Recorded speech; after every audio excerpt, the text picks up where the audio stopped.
João capítulo 1, versículo 1. No princípio era aquele que é a palavra. Ele estava com Deus e era Deus. Ele estava com Deus no princípio. Todas as coisas foram feitas por intermédio dele.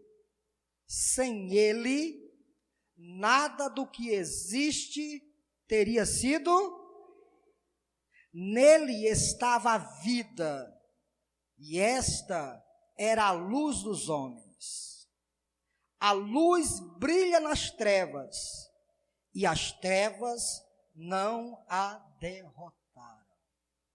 Vamos agora para João, penúltimo capítulo de João. Capítulo 20, versículo 30.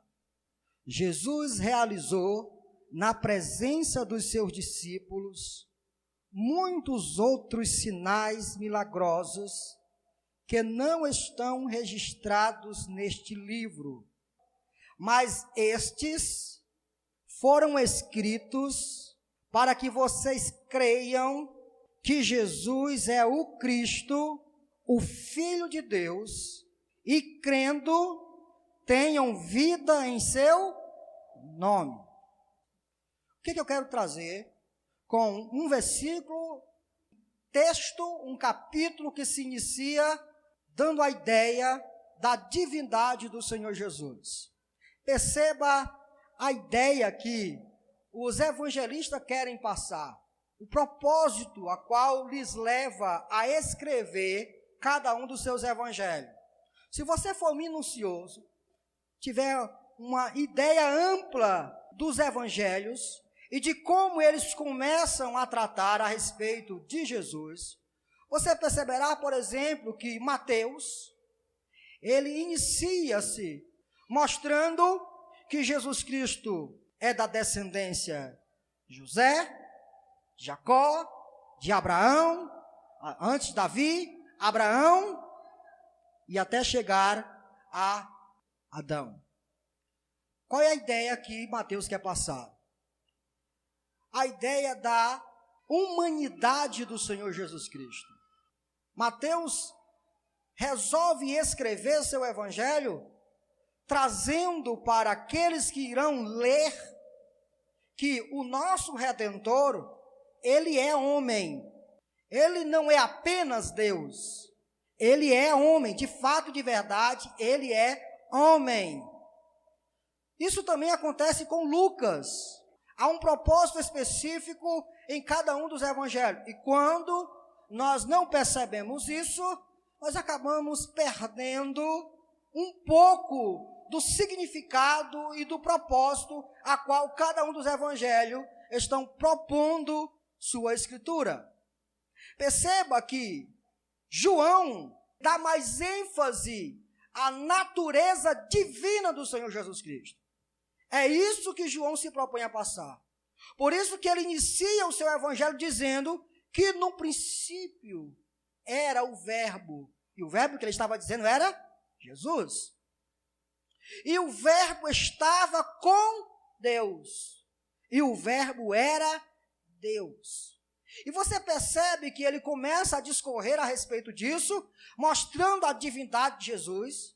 Logo após, ele mostra que veio alguém chamado João, que não era Cristo, que não era luz, mas testificou a respeito da luz. João disse que Jesus era o Filho de Deus. Entre o capítulo 2, aí já tem um milagre. E assim sucessivamente, a gente começa a perceber como que o apóstolo João vai catalogando cada um dos milagres e qual é o propósito que está levando João a fazer esse tipo de catálogo, colocando lá os devidos milagres em seus devidos lugares. O que significa cada um desses milagres? Qual a razão, o objetivo pela qual João descreve cada um desses milagres? Para um pregador, é muito bom quando de cara ele enxerga o propósito do livro. Às vezes, irmãos, o propósito do livro não está tão claro. E então o pregador, o pastor, o bom estudante das Escrituras tem que ler, ler e reler, até que ele encontre o propósito específico pela qual aquele livro foi escrito.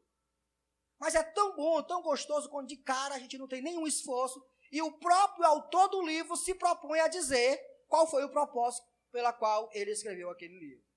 E o propósito está em João capítulo 20. Veja, João capítulo 20, versículo 30. Jesus realizou na presença dos seus discípulos muitos outros sinais. Atente bem para essa palavra sinais. O que é um sinal?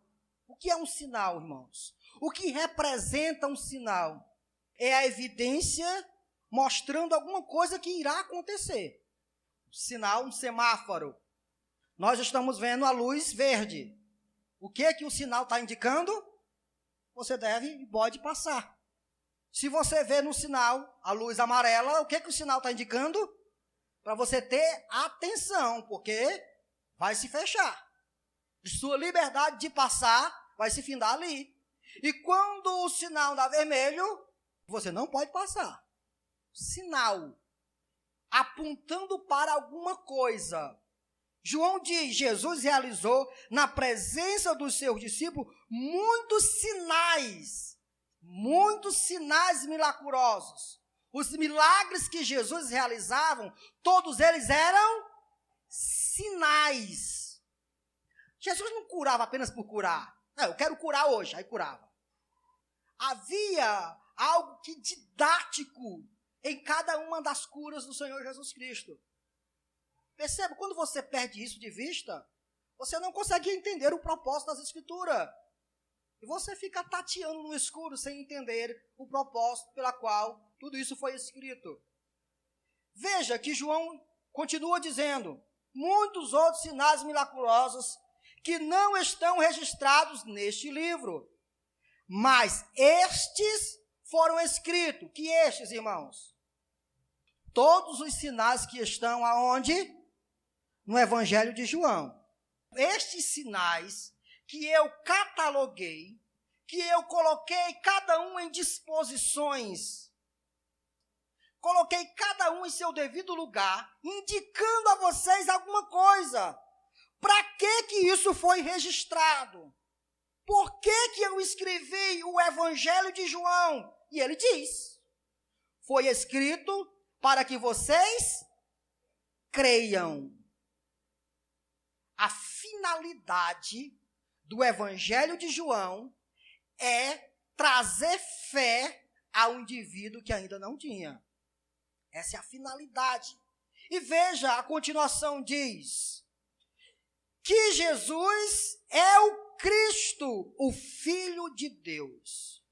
E crendo, tenham vida em seu nome. Ou seja, quando você estiver lendo o primeiro capítulo de João, para que o primeiro capítulo foi escrito? Por quê? Para que nós pudéssemos crer. E o segundo capítulo? Para isso. E o terceiro? Para isso. E o quarto?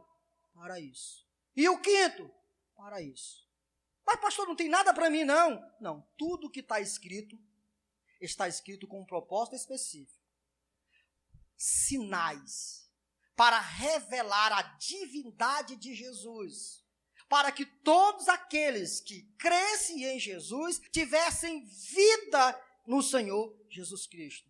Todos os capítulos, do primeiro capítulo ao capítulo 21, todos eles foram escritos com um propósito específico, de forma que, quando você quer ler a Bíblia com outro propósito, que não seja esse, você está fazendo o quê com a própria Bíblia? Você está adulterando. Você está deturpando o propósito pela qual o livro foi escrito. Não, eu quero ler a Bíblia porque eu estou triste, eu quero me alegrar. O propósito não foi isso. Qual foi o propósito do livro? Os sinais apontavam para quem? Para que pudéssemos crer que Jesus Cristo é o Filho de Deus. E ao crer nele, nós tivéssemos vida. Primeiro capítulo para isso. Segundo capítulo para isso. Capítulo 10 para isso. Capítulo 11 para isso. Então, capítulo 11 vai falar da ressurreição de Lázaro. É o Senhor que ressuscita os nossos sonhos. Não. Esse não é o propósito. Não foi para isso que lá está escrito. Não, o capítulo 9 fala da cura de um cego de nascença, que Jesus abriu os seus olhos. Eu vou ler para crer que Jesus vai nos curar. Não. Não foi para isso. O livro tem uma finalidade específica. E quando a gente começa a ler as Escrituras sem essas lentes que o próprio autor propôs para que nós pudéssemos entender, nós estamos indo muito distante, interpretando como a gente quer. E isso não é a palavra de Deus. Deus é fiel a Ele mesmo. Deus é fiel às Escrituras, aquilo que Ele disse. E quando a gente começa a inventar interpretações, nós estamos inventando conforme o nosso coração e não conforme o que o autor sagrado quis passar. Tendo isso em mente, vamos agora para João capítulo 11. Vamos lá. João capítulo 11. Havia um homem chamado Lázaro. Ele era de Betânia, do povoado de Maria e de sua irmã Marta. E aconteceu que Lázaro ficou doente. Maria, sua irmã, era a mesma que derramara perfume sobre o Senhor e lhe enxugara os pés com os cabelos. Então as irmãs de Lázaro mandaram dizer a Jesus: Senhor, aquele a quem amas está doente. Ao ouvir isso, Jesus disse: essa doença não acabará em morte, é para a glória de Deus, para que o Filho de Deus seja glorificado por meio dela.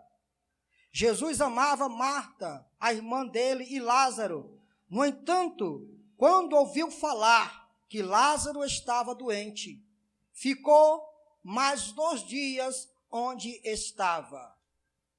Depois disse aos seus discípulos: vamos voltar para a Judeia. Estes disseram: Mestre, há pouco os judeus tentaram apedrejar-te, e assim mesmo vai voltar para lá? Jesus respondeu: o dia não tem 12 horas, quem anda de dia não tropeça, pois vê a luz deste mundo. Quando ainda anda de noite, tropeça, pois nele não há luz.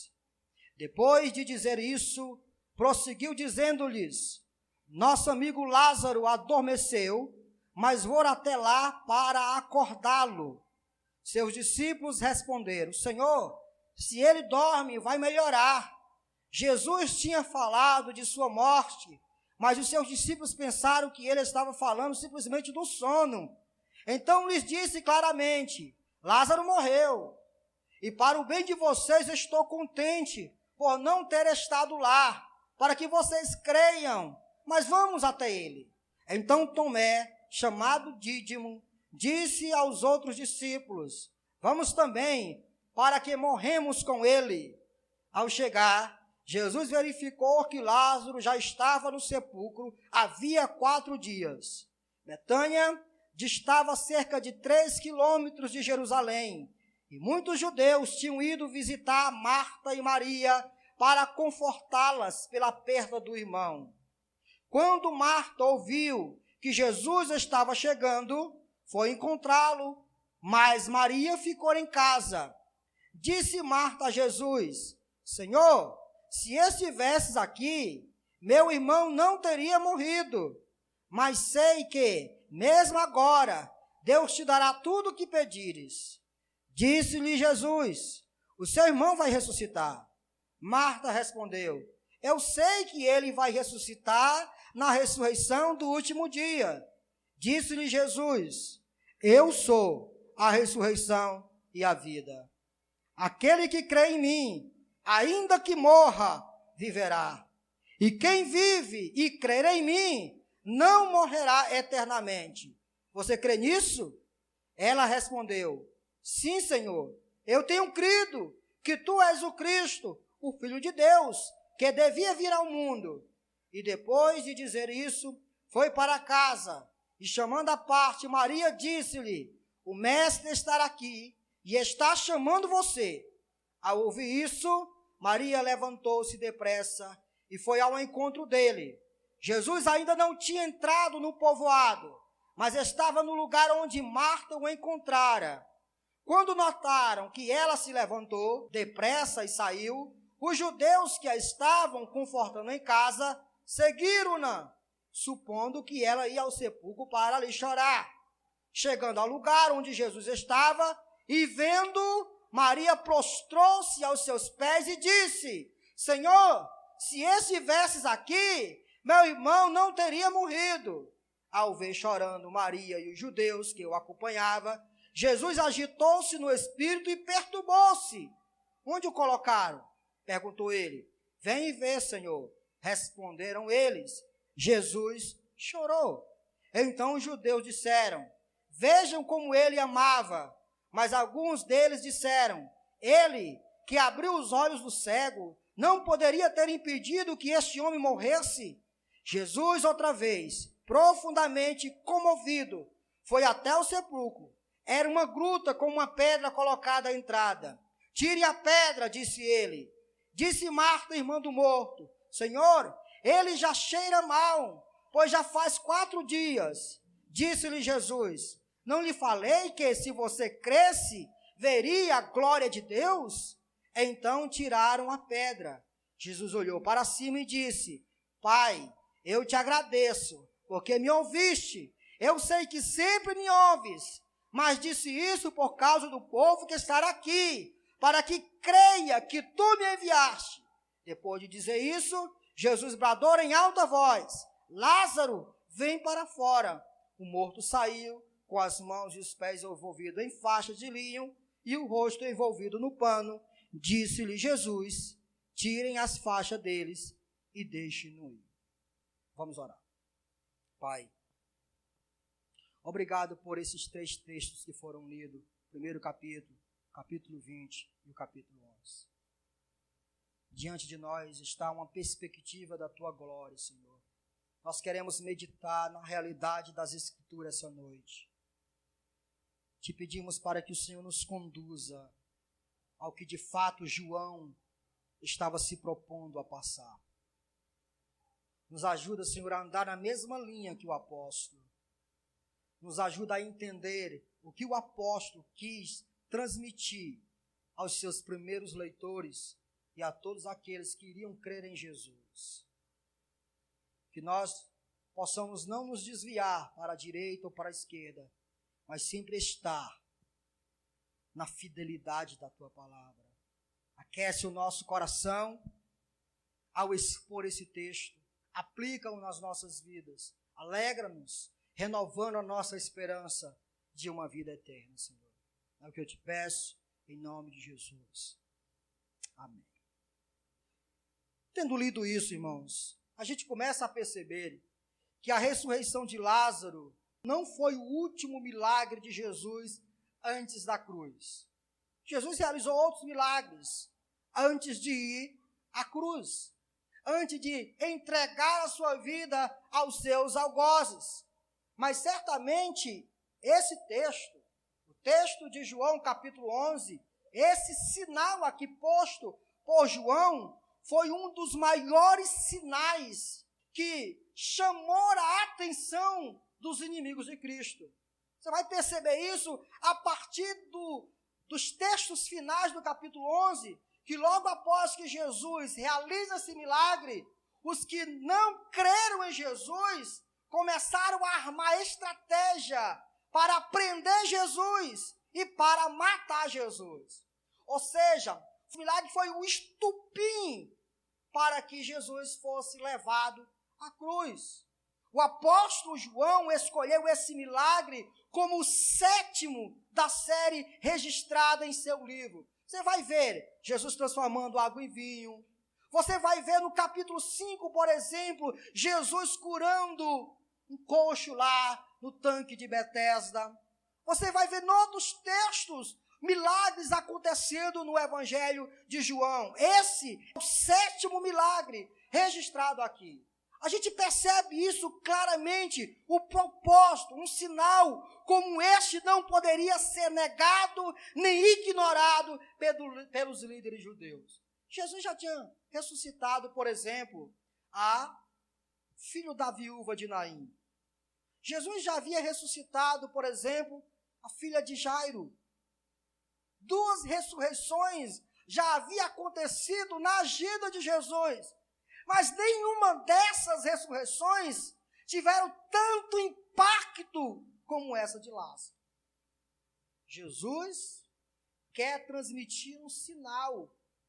E João, quando vai registrar, e é interessante que só João registra esse sinal.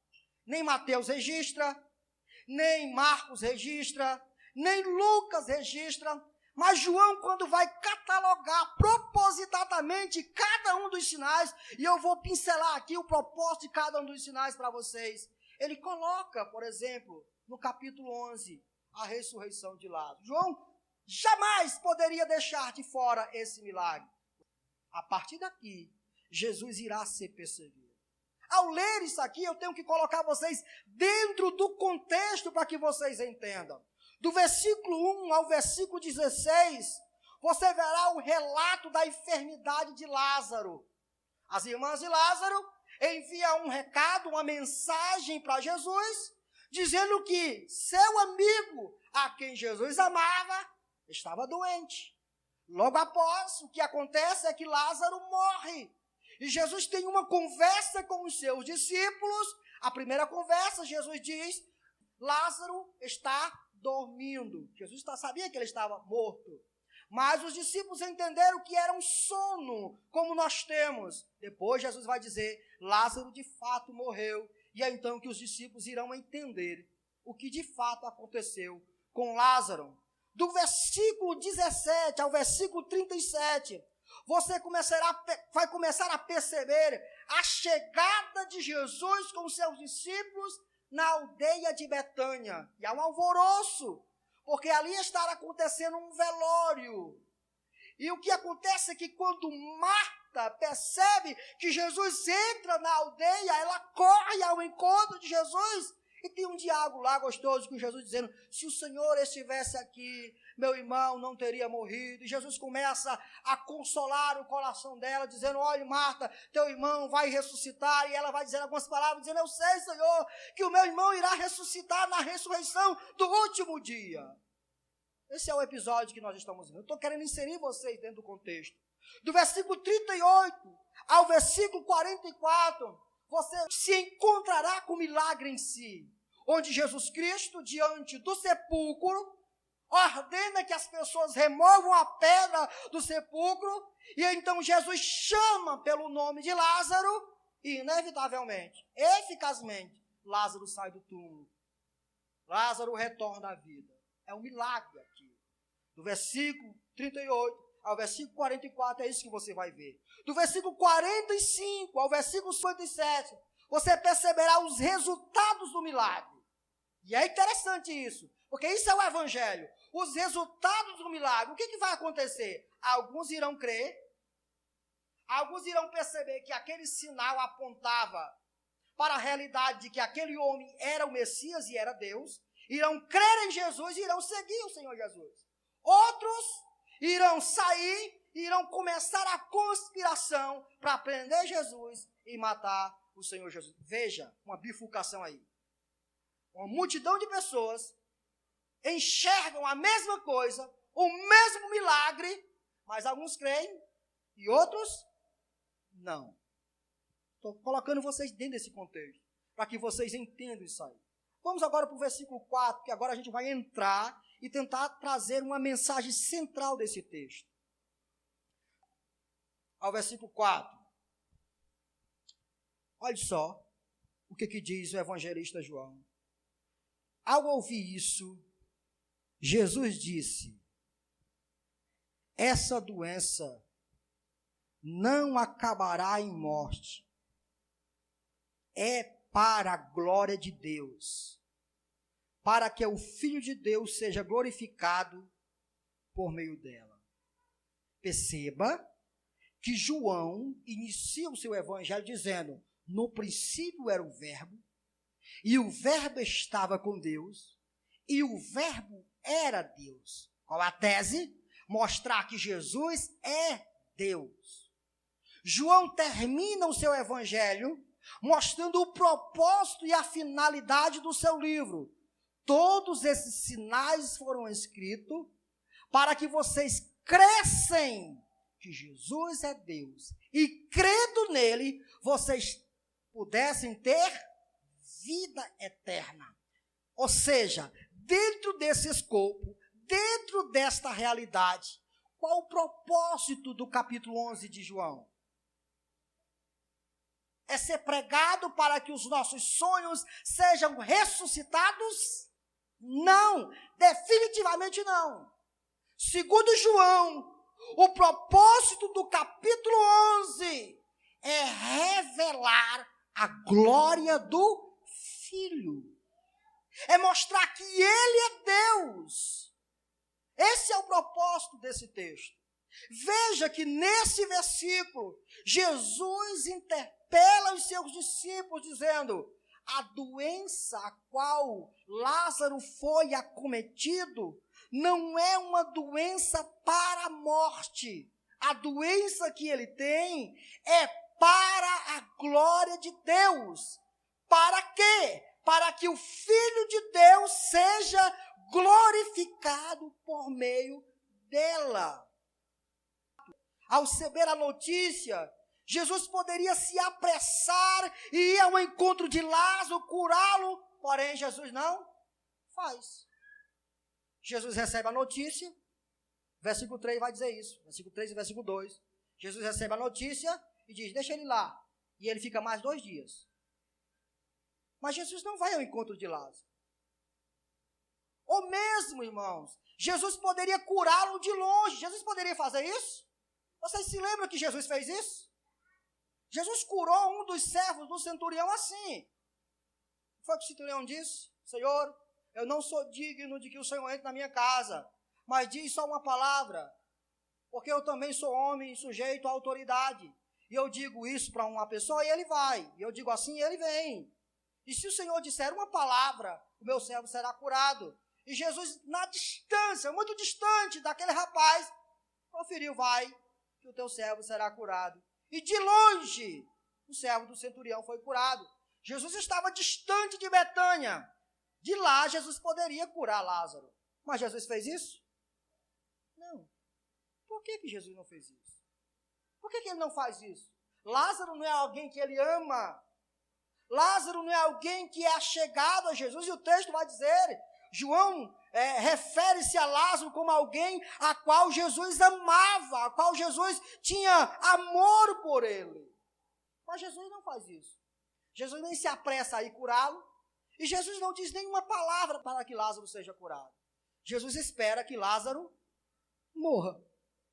Morra de fato, de verdade. E por que Jesus faz isso?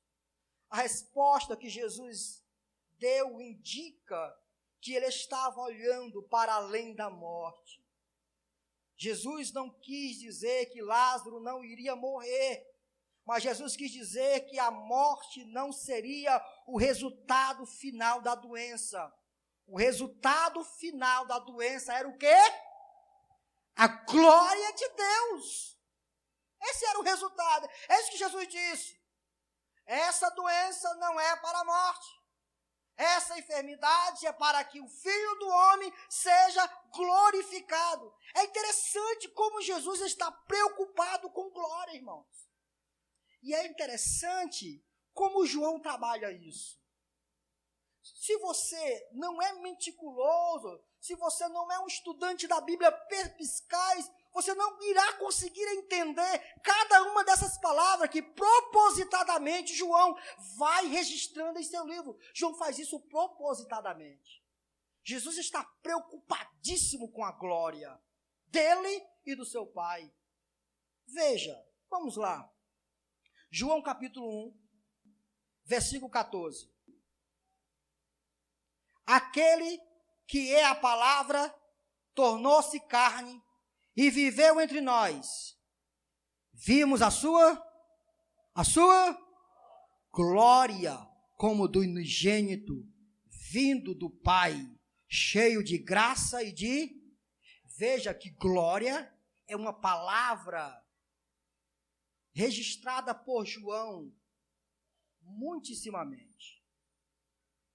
Agora, mesmo João capítulo 2, versículo 11.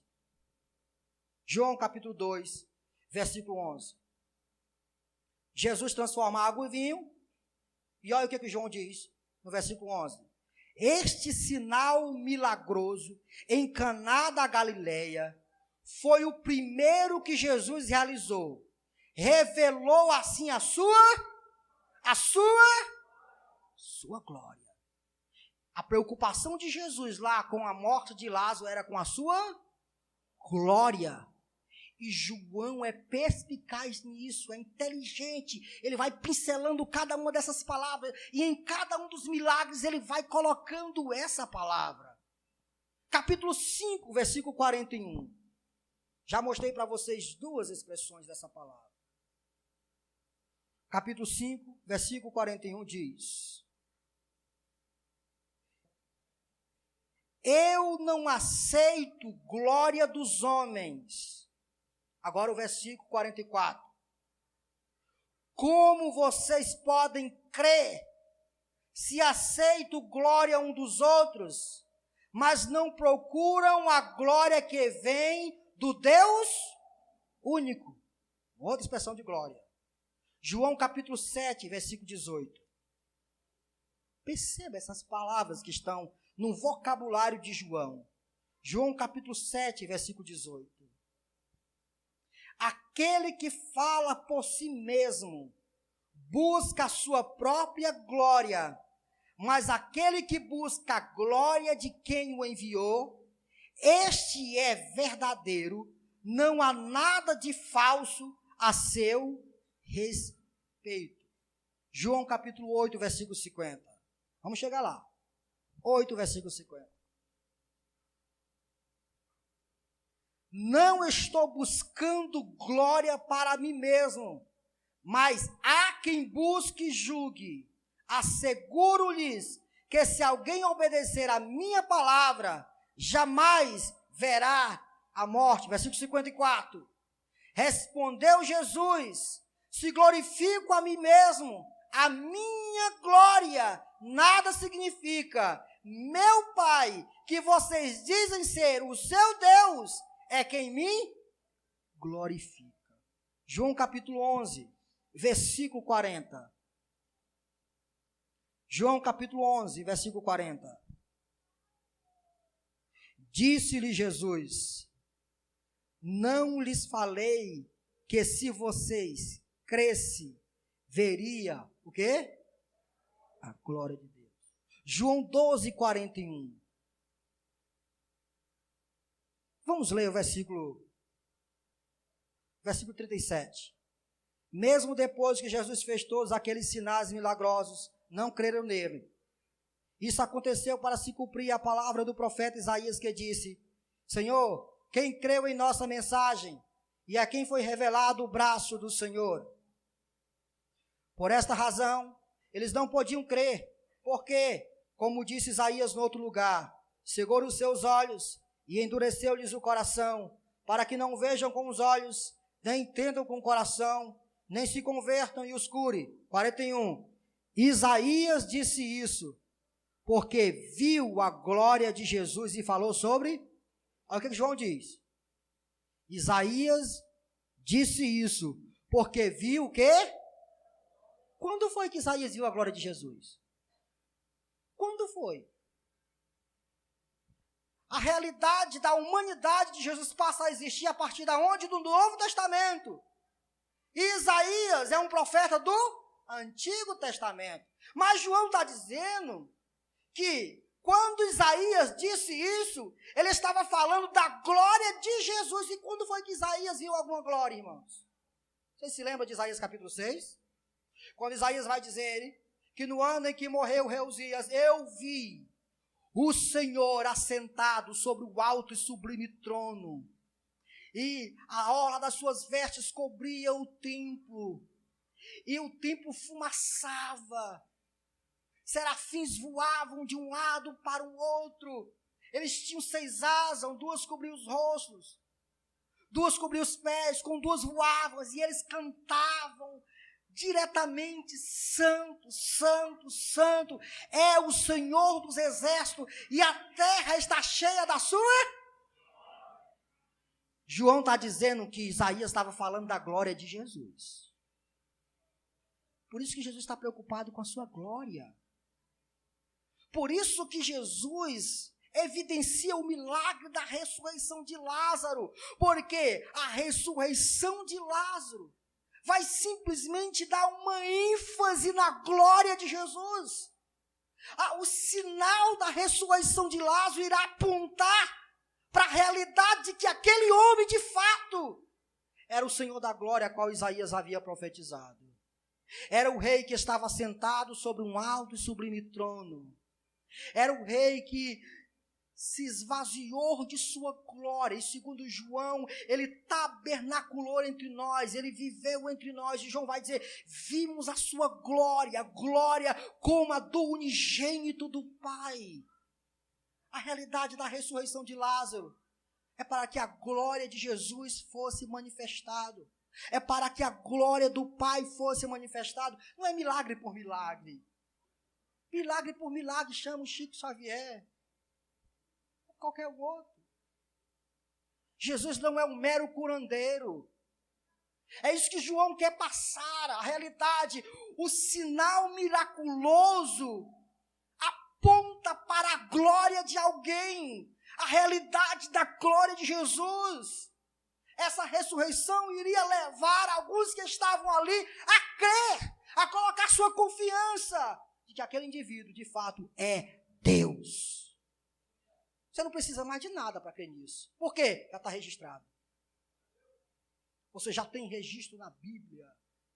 O Espírito Santo levou o seu apóstolo João a catalogar esse milagre, colocar bem aqui, para mostrar para você que tudo que foi escrito com um objetivo: manifestar a glória de Jesus. Revelar a glória de Jesus. Versículo 4 diz isso. Essa enfermidade tem um objetivo. Que objetivo? Revelar a minha glória. Mostrar a minha glória. E João entende muito bem isso, catalogando cada uma dessas palavras no seu evangelho. Você vai ler o evangelho de João, você vai perceber muitas outras palavras semelhantes. Leia o capítulo 17 de João, que você vai ver isso. Pai, glorifica o teu filho com a glória que ele tinha contigo antes de tudo existir.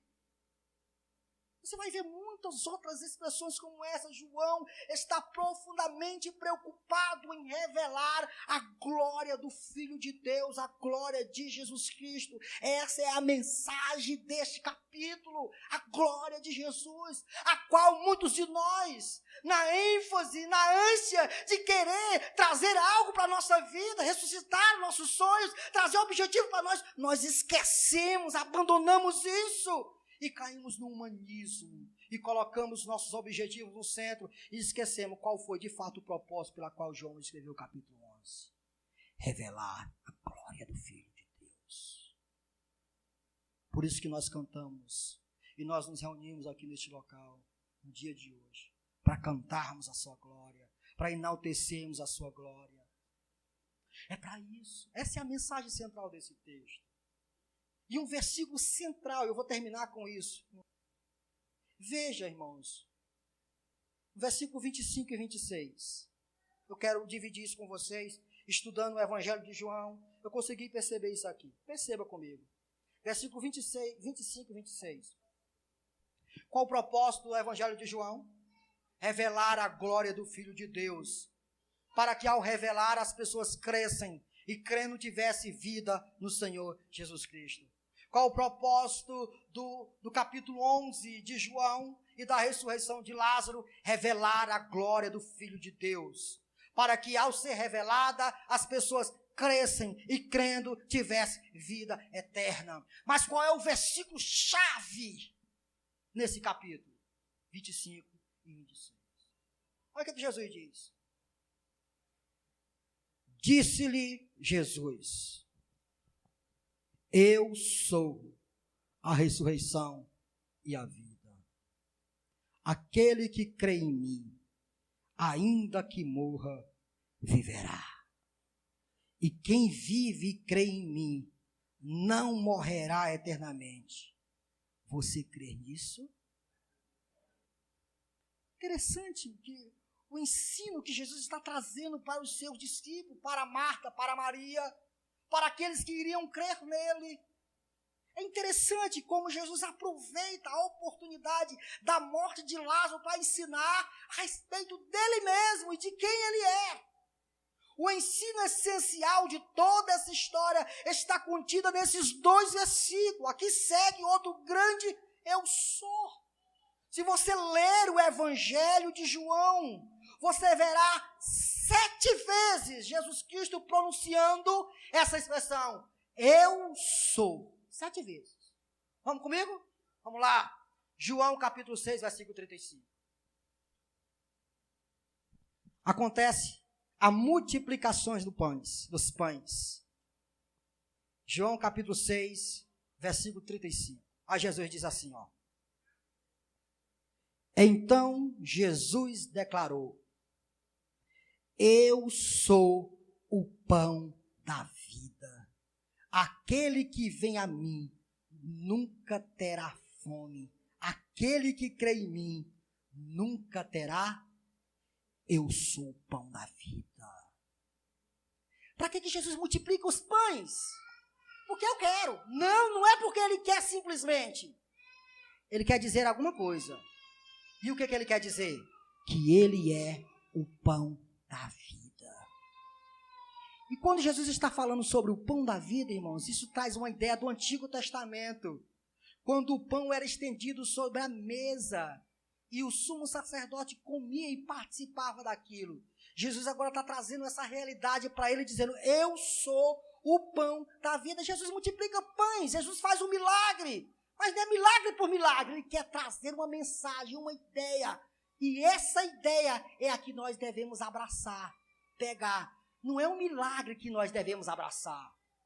Não é um milagre, é a mensagem. Você já viu alguma vez o pastor orando e 3 pães se transformando em 5.000 pães? Nunca aconteceu. Isso repetiu outra vez? Não. Jesus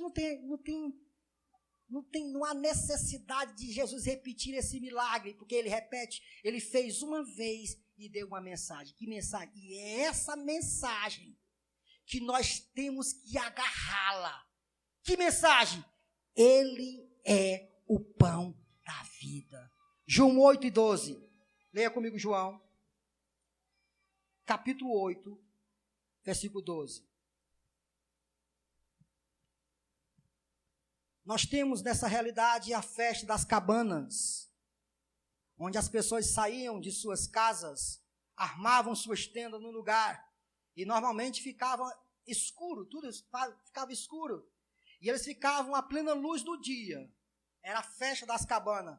Jesus aproveita essa oportunidade dessa festa para proferir um outro grande eu sou. Capítulo 8, versículo 12, ele diz, falando novamente ao povo, Jesus diz, eu sou a luz do mundo. Quem me segue nunca andará em trevas, mas terá a luz da vida. O segundo eu sou do texto de João. João capítulo 10, versículo 9. Jesus simplesmente está diante da realidade da cura de um cego. Capítulo 9, Jesus cura um cego. E o que é que acontece? Os fariseus se reúnem e simplesmente expulsa o cego e os seus pais da sinagoga. E Jesus vai combater os fariseus, dizendo, vocês são os ladrões e salteadores. Vocês é que empatam as ovelhas de entrar na porta. Vocês é que impedem as pessoas de entrar no reino de Deus. No versículo 9 do capítulo 10, Jesus diz assim, eu sou a porta. Capítulo 10, versículo 14. Eu sou o bom pastor. Capítulo 14, versículo 6. Se você não entende essas palavras, você entenderá mal o que João quis passar no capítulo 11. Capítulo 14, versículo 6. Jesus diz: respondeu Jesus: eu sou o caminho, a verdade e a vida. João capítulo 15, versículo 5, ele diz: eu sou a videira. E diz uma coisa para vocês: quem foi que no Antigo Testamento, em Êxodo capítulo 3, quando Moisés, diante da manifestação da presença de Deus, disse: Senhor, quando eu estiver diante dos israelitas e eles perguntarem quem é que me enviou a eles, o que é que eu direi?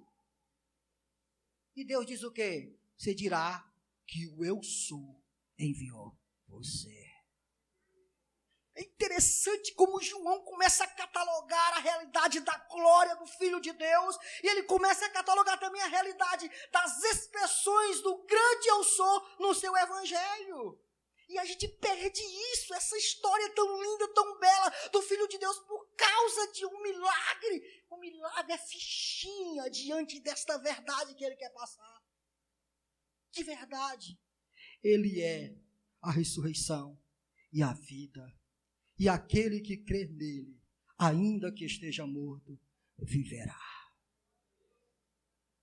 Infelizmente, nós vivemos num mundo amaldiçoado pelo pecado. O pecado gera a morte. A Bíblia diz que o salário do pecado é a morte. Nós fomos amaldiçoados a morrer. Nós nascemos, crescemos, desenvolvemos e morremos. E isso atribula o coração das pessoas, isso atormenta as pessoas, levando-as à depressão profunda, sem saber da realidade do que se acontecerá mais para frente. O que terá quando eu fechar meus olhos? O que acontecerá quando meus olhos forem fechados? Para o cristão não há desespero. Para o cristão não há trevas. O cristão não vive às escuras. O cristão crê em alguém que é a ressurreição e a vida. O cristão crê em alguém que sabe que o seu corpo pode desfalecer, que a terra pode comer o seu corpo, que os vermes podem comer a sua carne, mas um dia, assim como Jesus ressuscitou Lázaro com 4 dias de morto, um dia a voz do Filho de Deus irá bradar. E os crentes que morreram em Cristo, aonde quer que eles estejam, eles ressuscitarão e comparecerão diante do Senhor, o nosso Deus, e viveremos para sempre com Ele. Que mensagem linda! Milagre, a fichinha diante disso. A realidade de que Jesus é a ressurreição, é a vida, de que mesmo que alguém esteja morto, nós temos a promessa de que Ele irá nos ressuscitar. E eu acho tão interessante, irmãos, que no texto do versículo 35, nós encontramos a realidade de que Jesus chorou. Quando eu estava lendo isso, e eu meditando, Jesus chorou, mas por que Jesus chorou? Jesus chorou. Aí eu comecei a andar na profundidade da teologia substitutiva de Jesus. Nenhum dos sofrimentos de Jesus foram sofrimentos porque Ele merecia. Todos os sofrimentos de Jesus foram sofrimentos por minha causa. Ele sofreu por minha causa. Ele levou sobre si o meu sofrimento. Ele levou sobre si a minha culpa. Tudo que Ele viveu, tudo que Ele sofreu foi por mim. Aí eu pergunto, por que Ele chorou? O Apocalipse vai dizer. Por que Jesus chorou? Abra sua Bíblia em Apocalipse, eu termino. Capítulo 7, versículo 17. Diz assim: pois o Cordeiro que está no centro do trono será o seu pastor. Ele os guiará às fontes de água viva, e Deus enxugará dos seus olhos toda... Por que Jesus chorou? Apocalipse 21, versículo 4.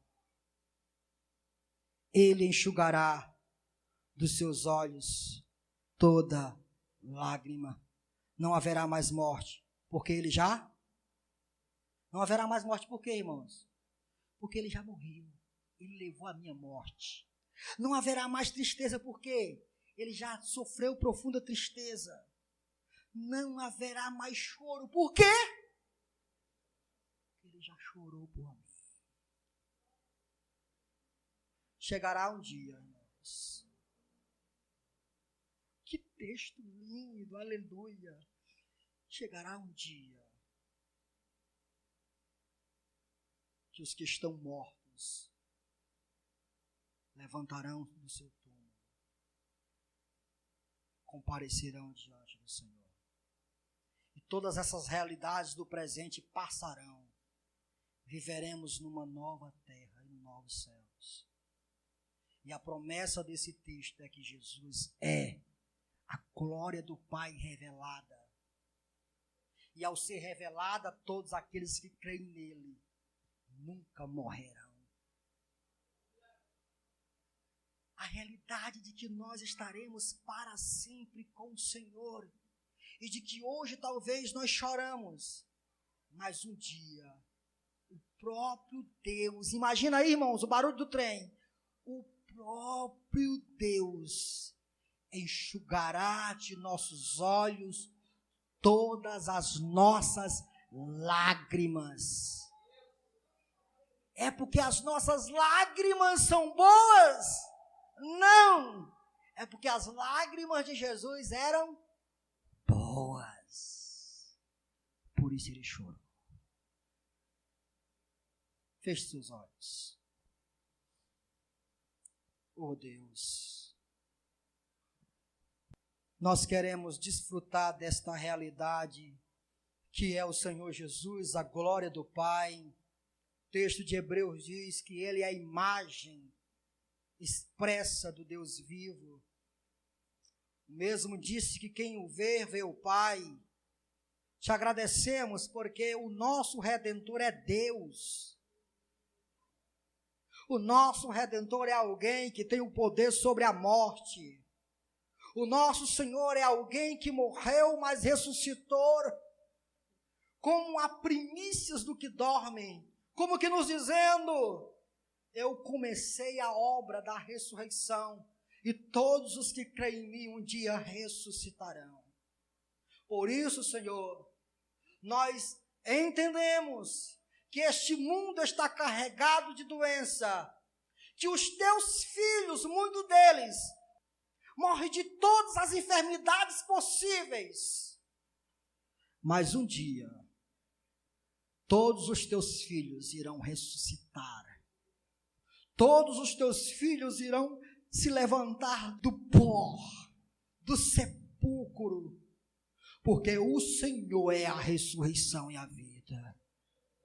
Porque estamos amarrados em Ti, unidos a Ti, Senhor. Te agradecemos por esta promessa que alegra o nosso coração, que anima o nosso coração, que nos tira da tristeza profunda, Senhor, e faz com que nossas frontes fiquem erguidas e vivamos uma vida contente. Te agradecemos em nome do Pai, do Filho e do Espírito Santo. Amém.